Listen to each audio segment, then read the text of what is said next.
Coming to the end of the year, what are 3 ways you can use your last paycheck to help you pay less taxes? I've got that and more coming up.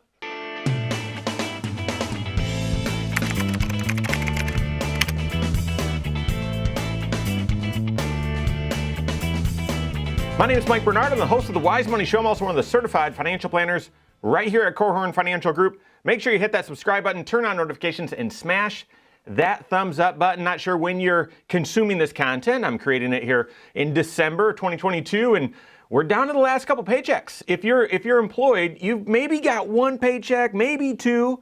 Maybe you've got a Christmas bonus that is coming, or a year-end bonus that you might have some ability right now to influence some financial decisions so that you can pay less taxes, or to improve your tax situation, what we call tax planning. Tax planning is all about being proactive with your tax situation, identifying what financial opportunities, what opportunities exist for you to pay the least amount of tax today or the least amount of tax over your lifetime. You've got to consider both of those. And then the other point of tax planning then is to make sure you avoid surprises. No one likes surprises, especially tax surprises, okay? So is there some year-end tax planning that you can do with your last paycheck of the year, these last couple paychecks of the year? We know some of the tax planning opportunities, you've got until April 15th to fund your Roth IRA, those sorts of things.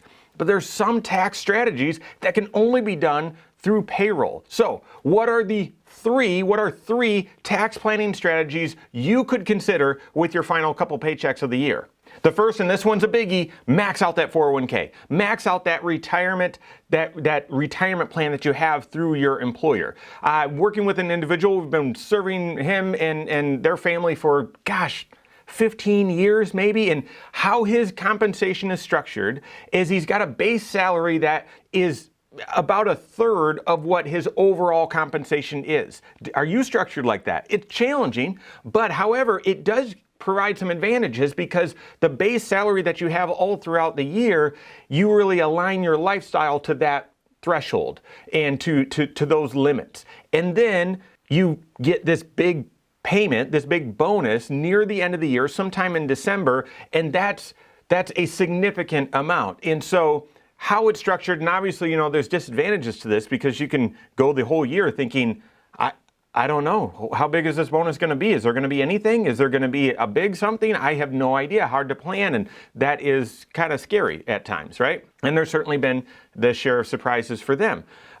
But it means that their 401k contributions throughout the year, it's just 10% and therefore nowhere close to maxing out the 401k. And then he gets this bonus that, could be $100,000 or something like that. And that's when we look and say, okay, make sure, now that we know how much the bonus is, make sure that you completely max out your 401k. It's enough so that you can max out your 401k and still have leftovers for, the other financial priorities that you have. And so whether that's you or you're pretty close to maxing out your 401k and you get a $5,000 bonus and you want to make sure that you top it off, something like that, but you can only contribute to your 401k, your 403b, your simple IRA through your paycheck. And you know that the tax benefits of that then are reflected on your W-2, and then your W-2 flows onto your tax return. And if you're contributing pre-tax to your 401k, this is, you've got 1 more paycheck likely, so that in order to increase how much you're doing pre-tax so that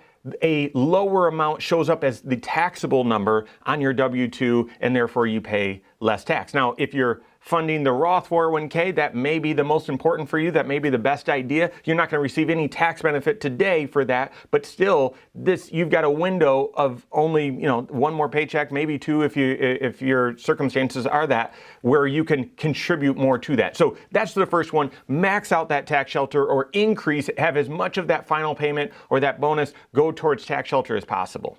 Now, number 2 is similar, okay? And that is max out that HSA. Max out that HSA. And you might be thinking, well, okay, I've got an HSA, but I thought I was allowed to contribute to the HSA up until April 15 of the next year for the previous year. So why do I need to do it out of my paycheck? Okay, there's 2 ways you can contribute to an HSA. You're absolutely right. Out of your paycheck, but then also just out of pocket.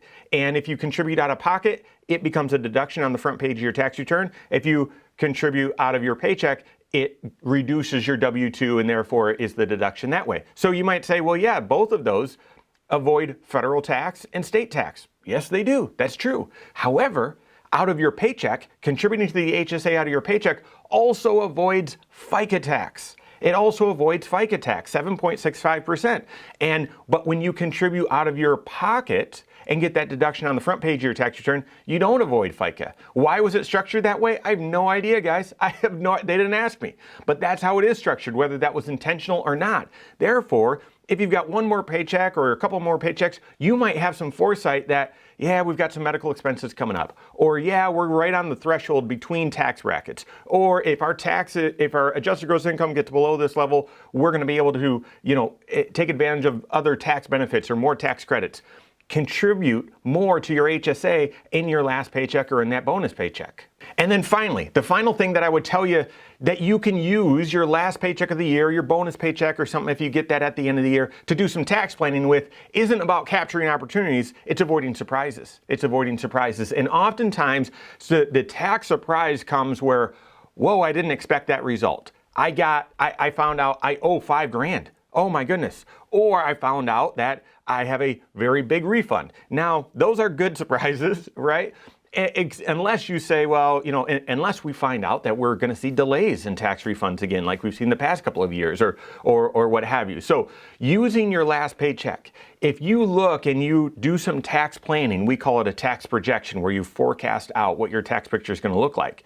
You can use your last pay stub to say, oh yeah, I'm set for a big tax surprise. I switched jobs this year, and apparently that new employer didn't withhold the right amount, or I got a raise when I switched jobs, or my income changed when I switched jobs, and I'm not having the right amount withheld. I'm going to have a big tax amount due. You might even have a tax penalty unless you do tax withholdings, and therefore you can use your last pay stub, and again, not where it's going to feel great. It's going to be cash flow that you're not going to receive net, but you could increase how much you're withholding on your taxes. Not go in and fill out a brand new W-4, although your HR company, your payroll, they might say, no, we need to do that, but add an additional amount just for this last paycheck and then change it again to start the new year. So that's one. Or if you're in the rarity where you take a look and you do that tax projection and say, I'm getting a $5,000 refund. I'm getting a big refund. And therefore, I'm getting this bonus that usually has a lot withheld. Let me make some changes so instead of receiving a big refund, I receive more of that money today and don't give it to the IRS first. That's an adjustment that you can make with that final pay stub, that bonus pay stub, something like that. All right, I hope that helps, guys. It's really all about getting proactive with your tax situation, doing that proactive, that projecting to see, okay, what tax opportunities exist that you should consider, and to have you pay less taxes today or pay less taxes over your lifetime, and then what potential surprises could be brewing. And that can help. Hopefully these three ideas can help you capture opportunities and avoid surprises. Capturing opportunities, though, knowing which ones are great ideas and which ones you should implement, that's comprehensive financial planning. Knowing which ideas are the ones to go after and which of them you should pass by. Work with your certified financial planner on that. If you don't have a CFP on your team, you can contact one on my team. Find us online, Korhorn.com. That's Korhorn with K, wisemoneyshow.com. You can find us there as well, or send us an email, info@korhorn.com. All right, there you have it. Go out and take your next wise step in your financial life.